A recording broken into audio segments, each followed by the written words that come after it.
प्राचीन समय की बात है। विराटनगर नाम की एक राज्य था जिसमें रमा देवी नाम की एक गरीब महिला अपनी एक बेटी राधा और अपने सास ससुर और पति के साथ रहती थी। उसके परिवार की आर्थिक स्थिति बहुत ही दयनीय थी। उसके पति मजदूरी करते थे जिससे कि उसके भोजन का जुगाड़ हो जाता। मजदूरी कभी मिलती तो कभी नहीं, इसीलिए कभी कभी तो भरपेट भोजन भी नहीं मिल पाता और उनके बच्चे सहित पूरे परिवार को भूखे ही रहना पड़ता। रमा देवी को अपनी भूख की चिंता नहीं थी, परंतु अपनी बेटी और वृद्ध सास ससुर को भूखा देखकर उसका दिल जार जार रोता। इसीलिए वह भी समय निकालकर आस पड़ोस के बड़े घरों में कुछ कुछ काम कर देती, जिससे कि कुछ अतिरिक्त आय हो जाती थी।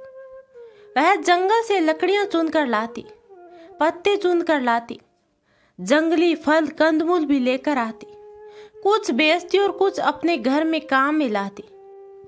एक दिन वह जंगल में लकड़ियां चुन रही थी। लकड़ियां चुनकर उसने एक किनारे रख ली।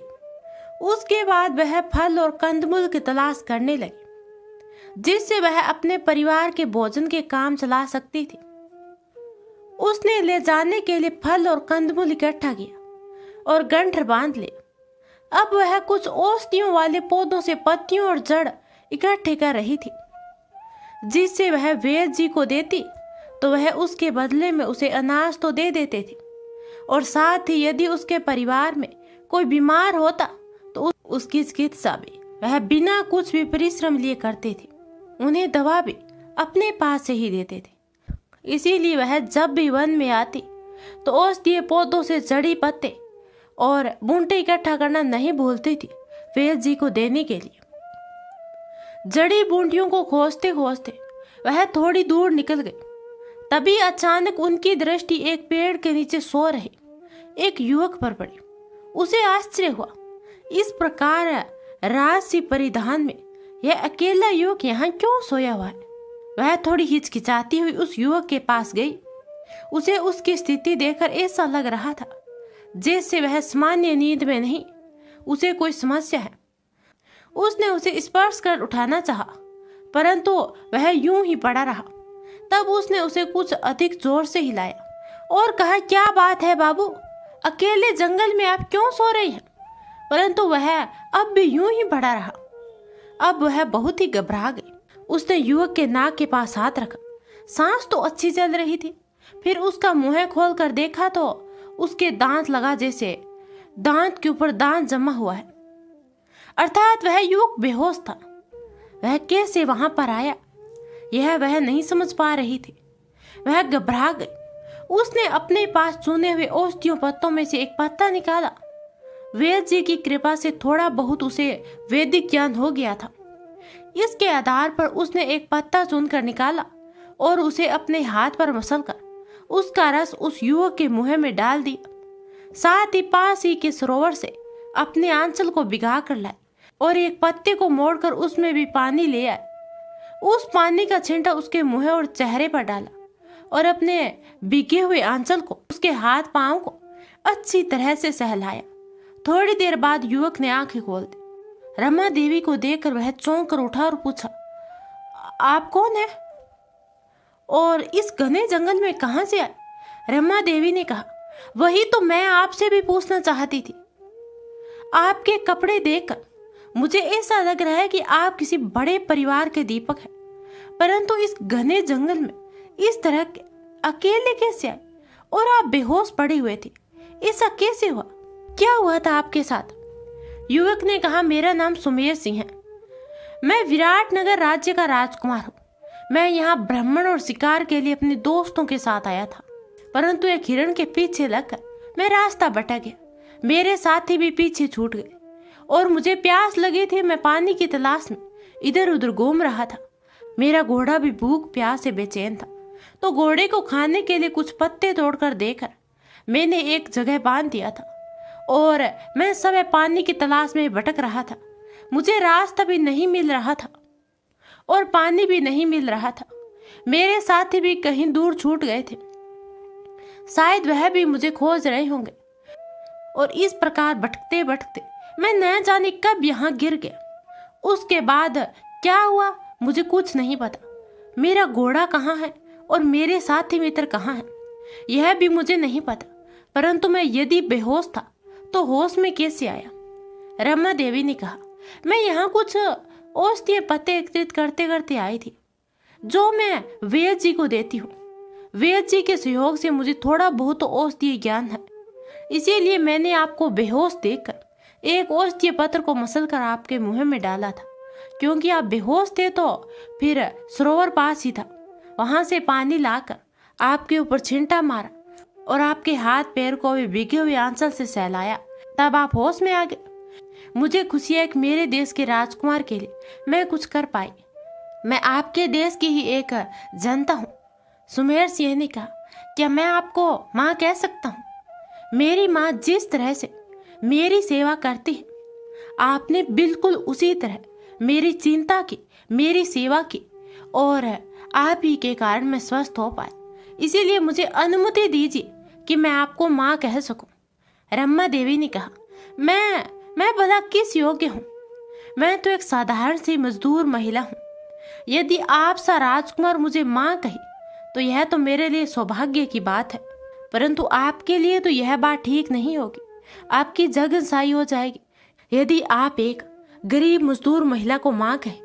सुमेर सिंह ने कहा, नहीं माँ तो फिर माँ होती है, वह गरीब नहीं होती, वह कभी गरीब हो ही नहीं सकती। इसीलिए मैं आपको माँ ही कहूंगा। क्या आप मुझे बाहर निकलने का रास्ता दिखा सकती हैं?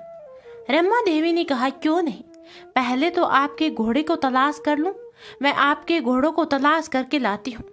सुमेर सिंह ने कहा, मैं भी आपके साथ चलता हूँ। हम दोनों मिलकर आसानी से घोड़े को तलाश लेंगे, क्योंकि मुझे कुछ अंदाजा है कि मैंने अपने घोड़े को कहाँ बांधा था। रमा देवी और सुमेर सिंह दोनों मिलकर घोड़े की तलाश में लग गए। कुछ दूर चलने के बाद उन्हें घोड़े की हिनहिनाहट की आवाज सुनाई दी। आवाज की दिशा में जब यह पहुंचे तो घोड़ा उन्हें बंधा हुआ दिखाई दिया। वह भी बेचैन था भूख प्यास से। सुमेर ने उसे खोला और रमा देवी के मार्गदर्शन में सरोवर तक ले जाकर उसे पानी पिलाया और समय भी पिया। फिर पेड़ के कुछ ताजे पत्ते तोड़कर उसे खाने के लिए दिए। इसके बाद वे जंगल से बाहर निकलने के लिए विदा हुए। सुमेर सिंह ने कहा, माँ आइए, आप घोड़े पर बैठ जाइए, आप रास्ता दिखाइएगा तो हम लोग जंगल से बाहर निकल चलेंगे। रमा देवी ने कहा, राजकुमार, मैं यहाँ औषधीय पौधों के अतिरिक्त लकड़ियाँ और कंदमूल भी इकट्ठा की हूँ जो थोड़ा आगे पेड़ के पास रखा हुआ है, मुझे वह भी लेकर जाना है। तो आप घोड़े पर बैठे, मैं वह सारी सामग्री लेकर आगे आगे चलती हूँ और आप मेरे पीछे पीछे जाए। हम शीघ्र ही इस वन से बाहर निकल जाएंगे।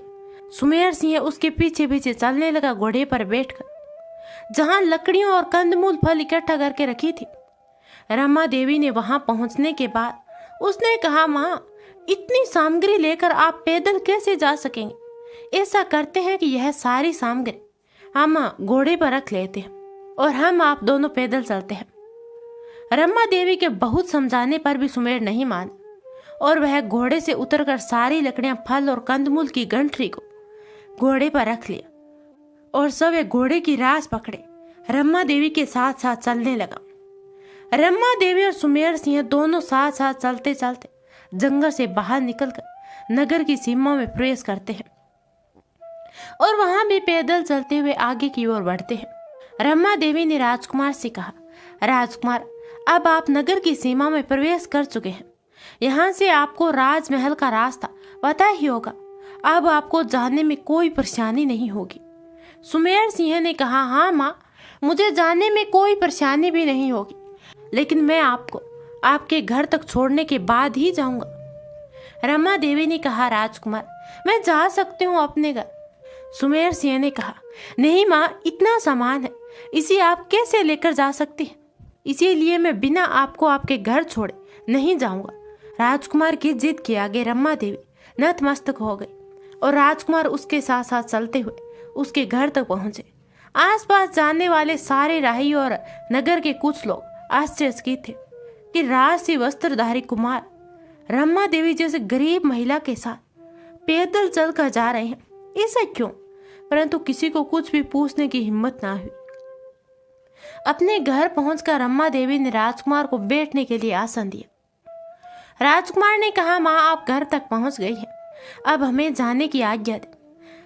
रमा देवी ने कहा, ऐसे कैसे हो सकता है राजकुमार, आप मेरे घर तक आए और बिना अतिथि सत्कार किए घर से चले जाने दो, भला ऐसे कैसे हो सकते हैं?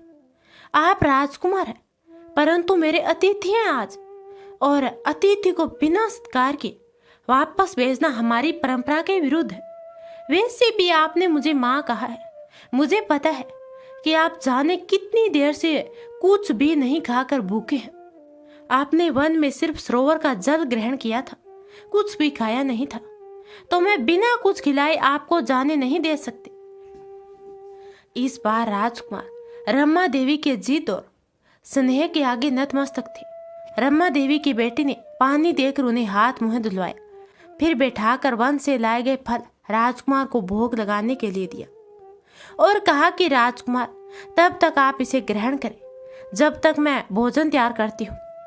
राजकुमार रम्मा देवी की बेटी राधिका को देखकर मन ही मन उसे चाहने लगा था। राधिका भी राजकुमार की सुंदरता पर मोहित हो गई। राजकुमार भूखे तो थे ही। राजकुमार ने फल खाना प्रारंभ किया और रम्मा देवी और उसकी लड़की झटपट भोजन तैयार करने लगे। अपने घर में राजकुमार को देखकर उसके सास ससुर और पति सभी आश्चर्यचकित थे। भोजन करने के उपरांत रम्मा देवी का पति राजकुमार के साथ उन्हें छोड़ने राजमहल तक गया। राजकुमार ने कहा भी कि मैं सवेरे जा सकता हूँ, परंतु रम्मा देवी के परिवार ने राजकुमार सुमेर सिंह को अकेले भेजना उचित नहीं समझा, क्योंकि दोपहर तो ढल चुकी थी, राजधानी दूर थी, उनके साथ कोई अंगरक्षक भी नहीं था। तो रम्मा देवी के पति उनके अंगरक्षक और पथ प्रदर्शन बनकर जाने को तैयार थे। रम्मा देवी के पति ने राजकुमार सुमेर सिंह के साथ राजमहल की ओर प्रस्थान किया। राजमहल पहुंचते रात हो चुकी थी, तो रोशनी से जगमगा राजधानी में उन्हें राजमहल जाने में कोई परेशानी नहीं हुई थी। वे जब पहुंचे तो राजमहल उदासी में डूबा हुआ था, क्योंकि 2 दिन हो गए थे राजकुमार को खोए। अब राजकुमार सुमेर सिंह को देखते ही सभी राज कर्मचारी आश्चर्यचकित और भाव विहीन होकर राजकुमार की ओर दौड़ पड़े। कुमार आप कहाँ थे? हम सभी इतने परेशान थे, पूरे नगर में और उस वन के आसपास खोजा भी जा रहा था आपको। राजकुमार ने रम्मा देवी के पति को लेकर राजमहल के अंदर प्रवेश किया। राजमाता के साथ साथ राजा और रानी सभी राजकुमार के आने की खबर सुनकर दौड़ पड़े। रानी और राजमाता ने आगे बढ़कर उन्हें गले लगा ली। राजकुमार आप कहाँ थे? राजकुमार आप कहाँ रह गए थे? हम सब कितने परेशान थे आपके लिए। और यह कौन है आपके साथ? राजकुमार ने कहा, पहले आराम से बैठे तो फिर मैं सब कुछ बताता हूँ आपको। सबको लेकर राजकुमार अपने कक्ष में चले गए। सम्मान सहित उन्होंने रम्मा देवी के पति को भी अपने माता पिता और दादी माँ के साथ बैठाया। फिर कहा, दादी माँ, पिताजी और माताजी, यह वह महापुरुष है जिसकी पत्नी के द्वारा मेरा जीवन रक्षा हुई थी, वरना मैं यहाँ वापस नहीं आ पाता। यह सुनकर सभी रम्मा देवी के पति की ओर बहुत ही श्रद्धा और स्नेह से देखकर उन्हें धन्यवाद देते हैं। राजकुमार ने उन्हें वन में अपने साथ घटी घटना के बारे में जानकारी दी। रम्मा देवी के द्वारा अपने जीवन रक्षा किए जाने की पूरी बात बतलाते हुए अपने घर लाकर भोजन करवाने और पूर्ण स्वागत सत्कार करके फिर उनके पति के द्वारा यहाँ भेजने की सभी बातें कह सुनाई। राजा रानी और राजमाता यह सब सुनकर बहुत ही अधिक प्रश्न हुए और उन्होंने रम्मा देवी को राज्य की ओर से पुरस्कृत करने की घोषणा की। उनके पति को राजकीय सम्मान के साथ अतिथिशाला में ठहराया। अगले दिन रम्मा देवी के पति को कई उपहारों के साथ बड़े से रथ में बैठाकर उसके घर भेज दिया। साथ ही अगले दिन उसी रथ में रम्मा देवी को साथ लेकर आने के लिए भी कहा, जिससे कि रम्मा देवी को राज पुरस्कृत कर सके। रम्मा देवी के पति जब राजकीय रथ पर सवार हुए, उपहारों से लदे हुए अपने घर के पास पहुंचे तो उनके रथ के पीछे पीछे आते हुए पूरा शहर उनके रथ के पास इकट्ठा हो जाता है और सभी उससे पूछने लगते हैं उस रथ पर आने का कारण, क्योंकि रथ दिखने से ही बड़ा और शानदार था। इसीलिए सभी आश्चर्यचकित थे। इतने शानदार और बड़े रथ में यह गरीब मजदूर व्यक्ति कैसे, और इसके साथ इतना सारा कीमती सामान भी। रमा देवी के पति सभी को राजा के द्वारा मिले हुए सम्मान, उपहार और जानकारी देते हुए कारण भी बताते हैं, और साथ ही अगले दिन रमा देवी को इसी रथ से राजधानी जाना है, जहां राज दरबार में राजा उन्हें पुरस्कृत करने वाले हैं, यह भी उन्हें बताते हैं। नगर के सारे लोग आश्चर्यचकित हुए यह सुनकर। फिर रमा देवी के पति ने उन्हें विस्तार से वन में राजकुमार के मिलने और रमा देवी के द्वारा उनकी चिकित्सा कर उन्हें स्वस्थ करने की पूरी घटना सुनाई। सभी नागरिक रमा देवी की भुरभुरी प्रशंसा करने लगे। वह सभी बहुत खुश थे कि उनके नगर की एक महिला को राजा के द्वारा पुरस्कृत किया जाएगा।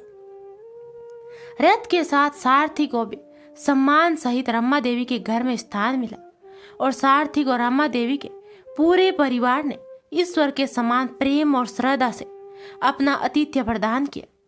उस परिवार की सजनता से सारथी भी बहुत प्रसन्न था। अगले दिन तैयार होकर रमा देवी अपने पति के साथ उसी रथ में राजधानी के लिए प्रस्थान करती है। उसने इतनी दूर की यात्रा कभी नहीं की थी, और वह भी इतने आलीशान रथ में बैठकर वह बहुत ही प्रसन्न थी। पूरे रास्ते का अवलोकन करते हुए प्रसन्नतापूर्वक सफर कर रही थी। समय समाप्त हुआ, वे राजदरबार में पहुंचे।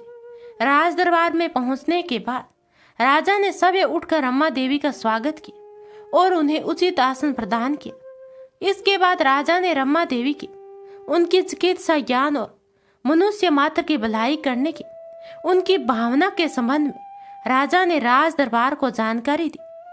फिर यह भी बताया कि यदि रमा देवी उस समय राजकुमार की चिकित्सा नहीं करती और यूं ही उसे बेहोश छोड़कर चली जाती तो आज राजकुमार जीवित नहीं होते। यह रमा देवी की समाज सेवा का उत्कृष्ट उदाहरण है, क्योंकि उन्हें यह भी ज्ञात नहीं था कि वन में पड़ा हुआ युवक राजपुत्र है। पूरे दरबार ने रमा देवी का स्वागत किया और उनके प्रति सम्मान प्रकट किया। राजा ने रमा देवी को पुरस्कृत करते हुए उनसे पूछा, रमा देवी, हम चाहते हैं कि आप अपनी इच्छा से हमसे कुछ भी मांग ले। आप जो भी मांगे हम उसे देने में अपना सौभाग्य समझेंगे। रमा देवी ने कहा, महाराज, आपने हमें पुरस्कृत करके ही हम पर जो उपकार किया है हम उसे कभी भी चुका नहीं पाएंगे। हम तो अपने को इस योग्य भी नहीं मानते, और बची कुछ मांगने की बात तो हम आपसे क्या मांगे। हमने तो जो कुछ भी किया वह अपना कर्तव्य समझकर किया। राजकुमार के स्थान पर यदि वहां कोई अन्य भी होता तो हम उतनी ही सेवा उनकी करते। हम गरीबों के पास और होता ही क्या है महाराज, जो किसी को दे सके बस अपनी सेवा ही तो दे सकते हैं। इसीलिए हमें आपसे कुछ नहीं चाहिए। राजा नहीं मानते, आपने निस्वार्थ भाव से वन में हमारे पुत्र की रक्षा की थी, लेकिन फिर भी हम चाहते हैं हम आपको कुछ दें। इसीलिए आप हमसे कुछ अवश्य मांगिए रमा देवी। आपकी इच्छा पूरी करके हमें खुशी प्राप्त होगी। हमारी खुशी के लिए ही आप हमसे कुछ मांग ले। रमा देवी ने कहा, महाराज, जब आप इतना ही आग्रह कर रहे हैं तो मैं आपसे एक वस्तु मांगना चाहती हूँ। क्या आप दे सकेंगे? पहले वचन दे कि जो कुछ भी मांगो आप देंगे। राजा ने कहा, आप मांगे तो सही, यदि हमारे वश में हुआ तो अवश्य देंगे आपको। रमा देवी ने कहा, महाराज, दीपावली आने वाली है। मैं चाहती हूँ कि इस दीपावली के 3 दिन पूर्व राज्य में किसी के घर भी एक भी दीपक नहीं जले, और ना ही आपके राजमहल में। मैं सिर्फ अपने घर में दीपक जलाना चाहती हूँ। यदि आप दे सके तो मुझे यह वचन दे। राजा ने कहा, आप यह क्या मांग रही है? दीपावली में अंधकार दूर करने के लिए, कण कण में प्रकाश भरने के लिए सभी दीपक जलाते हैं, और आप दीपक जलाने से ही मना कर रही हैं। रमा देवी ने कहा, महाराज, सोच लीजिए, आपने ही वचन दिया है कुछ मांगने का। मैं तो यही मांगना चाहती हूँ।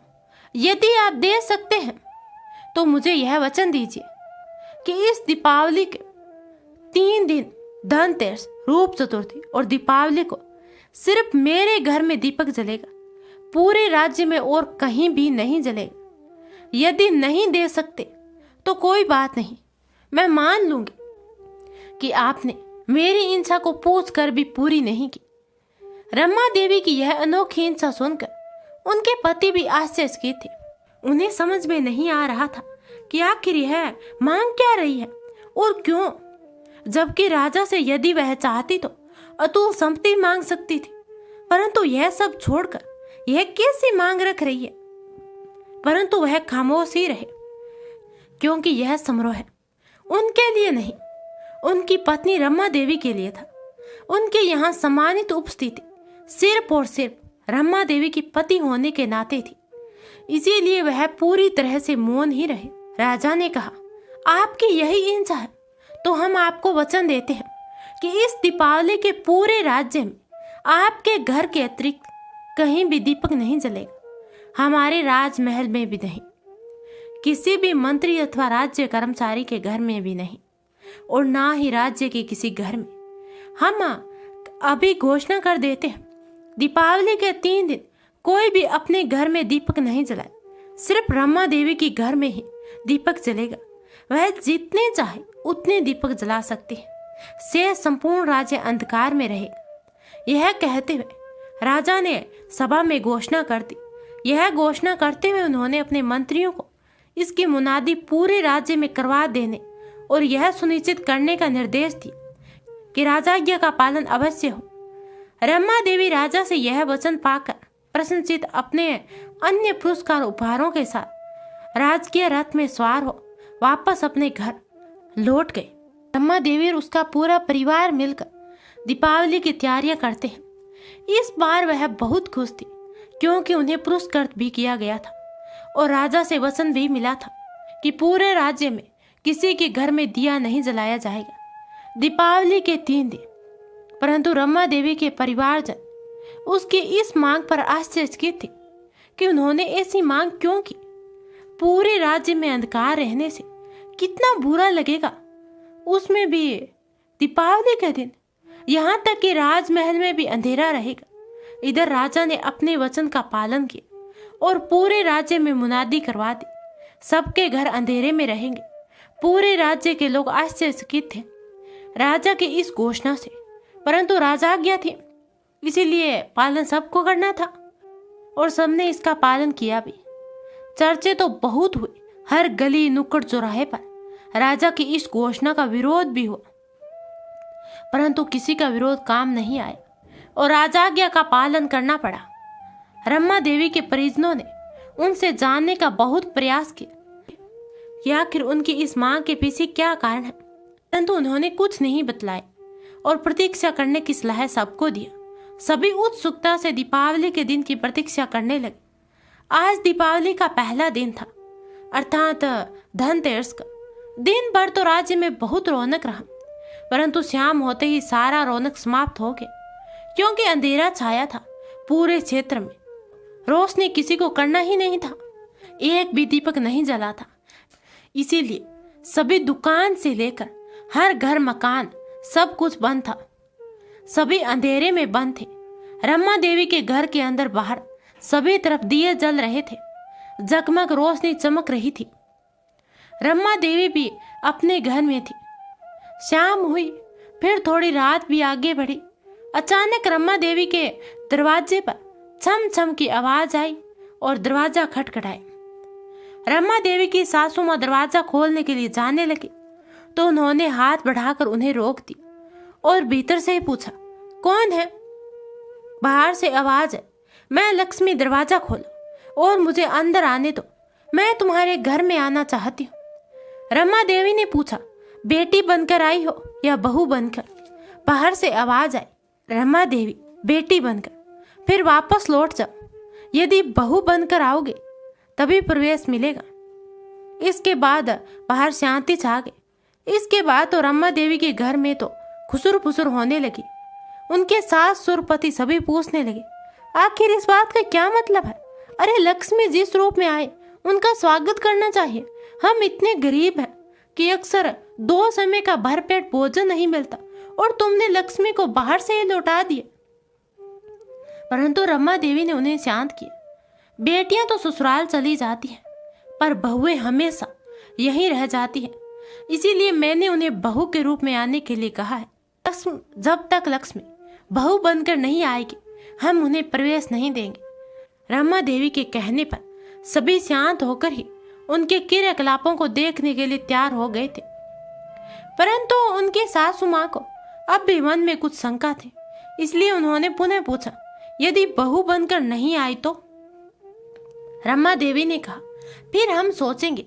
अभी तो 2 दिन और बचा है ना, बस आप शांत रहिए। आप बीच में मत बोलिएगा। दिन भर आप लोगों को जो करना है कीजिए, परंतु शाम होने के बाद कोई भी घर के बाहर जाने के लिए दरवाजा नहीं खोल। मैं खोलूंगी तब भी दरवाजा खुलेगा। सभी शांत हो गए और शांत होकर ही रमा देवी के क्रियाकलापों को देखने के लिए तैयार हो गए। अगला पूरा दिन रौनक भरा। दिन भर चहल पहल रही, परंतु संध्या होते ही फिर वही सन्नाटा पसर गया, क्योंकि अंधेरा छाने लगा था। धीरे धीरे अंधकार में पूरा राज्य भी आ गया। सभी अपने अपने घरों में बंद हो गए। सभी जनों का भोजन भी संध्या होने से पहले ही हो गया था, क्योंकि रात में अंधेरे में भोजन भी कैसे करते, पकाना खाना कुछ भी नहीं हो पाता। इसीलिए सभी ने अपने रात्रि होने से पहले सभी काम सूरज के प्रकाश रहते ही निपटा लिए और अपने अपने घरों में बंद हो गए। एक रमा देवी का घर पुनः पूर्ण रोशन था। दीपक से जगमग दूर से ही झिलमिल दृष्टिगत हो रही थी। आज फिर पायल के रुनझुन के साथ दरवाजा खटखटाया।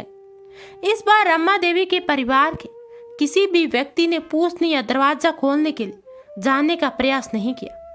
रमा देवी बंद दरवाजे के निकट बैठी थी। उसने पूछा, कौन है? बाहर से आवाज आई, मैं लक्ष्मी। दरवाजा खोलो, मैं तुम्हारे घर आना चाहती हूँ। रमा देवी ने कहा, बहू बनकर आई हो या बेटी बनकर? बाहर से पुनः आवाज आई, बेटी।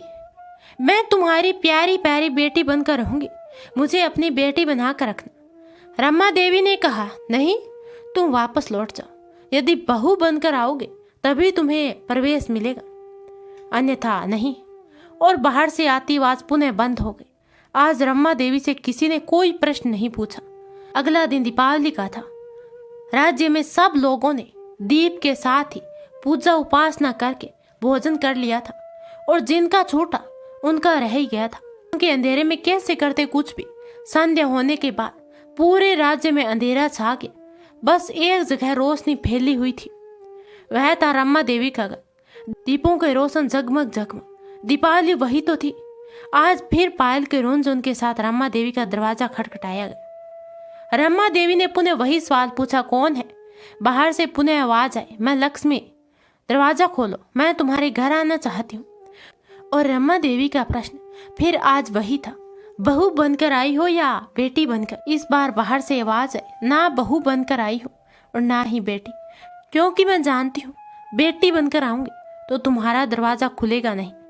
मैं 3 दिन से देख रही हूँ कि पूरा राज्य अंधेरे में है, सिर्फ इसी घर में रोशनी है।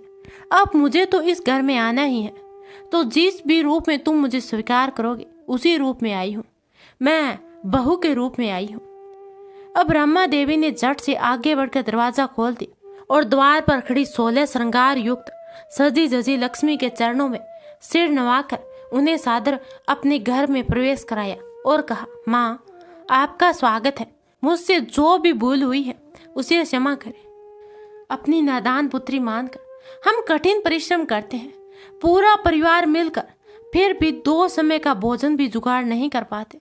आप हम पर युगों युगों तक कृपा बनाए रखें और मेरे परिवार में सभी को सद्बुद्धि भी दे। वे आपस में प्रेम से रहे, किसी जरूरतमंद की खुले दिल से पूरी सहायता करें और दरवाजे पर आए हुए किसी भी राही बटोही को आश्रय देने में हिचकिचाहट अनुभव ना करें। इन सब कार्यों के लिए उन्हें कभी भी अपने ऊपर घमंड भी ना हो। वे सदा आपकी तरह ही कोमल हृदय से बने रहे। माँ, मुझे इतना आशीर्वाद दे। माँ लक्ष्मी ने अपना दाहिना हाथ उसकी ओर सीधा उठा दिया और कहा, तथास्तु। मैं तुम्हें तुम्हारे मांगे गए सभी वर देती हूँ और तुमने जो कुछ भी मांगा है इसके बाद तो मुझे तुम्हारे घर में युगों युगों तक अस्थायी रूप से रहना ही पड़ेगा, क्योंकि जो सज्जन होते हैं दूसरों की सहायता करते हैं बिना गर्व के, मैं उन्हीं के पास तो जाती हूँ। तुम्हें भी राजा से यह वचन कि दीपावली के 3 दिन कहीं भी दिए ना जलेंगे तुम्हारी सद्भावना के कारण ही मिले हैं, वरना राजा ऐसा वचन कभी किसी को भी नहीं देते। और मैं भी तुम्हारे बार बार वापस करने के बाद भी पलट कर तुम्हारे घर आते रहे तुम्हारे सद्विचारों के कारण ही, वरना मैं जिसके दरवाजे से एक बार लौट जाती हूँ वहां दोबारा नहीं आती। मैं प्रश्न हूँ पुत्री, तुम्हारे कारण तुम्हारा परिवार नहीं, यह पूरा राज्य सुखी रहेगा। माँ लक्ष्मी का वरदान पाकर रमा देवी और उसका पूरा परिवार सुखी और प्रसन्न था। सबने माँ लक्ष्मी की पूजा और प्रार्थना की और अपने पूरे देश राज्य के लिए तथा जनता के लिए मंगल कामनाएं की। और वहां राजमहल में राजकुमार ने अपनी इच्छा राजा को बताई कि वह रमा देवी की पुत्री राधिका से विवाह करना चाहता है। तो राजा ने हामी भर दी और अगले दिन राजा रमा देवी के घर रिश्ता लेकर चले गए। यह देखकर रमा देवी बहुत ही खुश हुई और राजकुमार रमा देवी की बेटी राधिका की धूमधाम से शादी हो गई और वह महारानी बन चुकी थी। और रमा देवी को भी किसी भी प्रकार की कोई कमी नहीं थी और खुशी से अपना जीवन बिताने लगी। तो गाइज, कैसी लगी आपको ये कहानी मुझे कमेंट में जरूर बताना और हाँ, चैनल को भी सब्सक्राइब कर लेना। धन्यवाद।